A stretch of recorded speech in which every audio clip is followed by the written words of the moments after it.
Концерт в Доме культуры – лишь одно из множества развлечений, приготовленных для ребят. На площади перед местной администрацией установили сцену. Поздравить маленьких гостей приехали любимые герои мультфильмов – волшебные феи, бабочки и многие другие. Дети радостно отплясывали вместе со сказочными персонажами.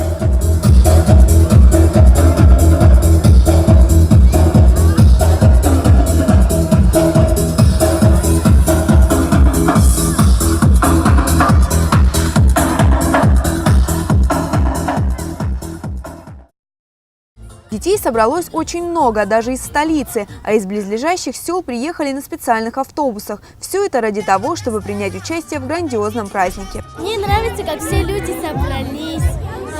Мне нравятся эти игры, как играют дети. Мне нравится, что столько много народа, столько много нарядов для всех. Компания «Аквафон» традиционно устраивает подобные акции 1 июня. Дети – наше будущее, и улыбки на их лицах – это самое главное, отмечают ее представители. Компания «Аквафон» проводит ежегодно акцию ко Дню защиты детей. Вот уже 2 года подряд мы проводим данную акцию в восточной части Абхазии. Прошлый год это был Порчал, этот год Очимчира. Этой акцией мы хотим показать, что дети, подрастающее поколение – это наше будущее, и то, что Аквафон всегда рядом с ними, мы всегда их поддерживаем.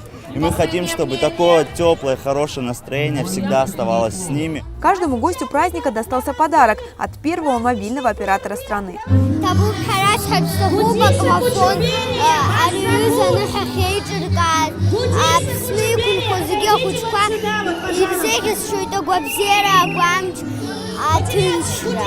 Провожали счастливые дети этот прекрасный и светлый праздник под яркий и красочный фейерверк.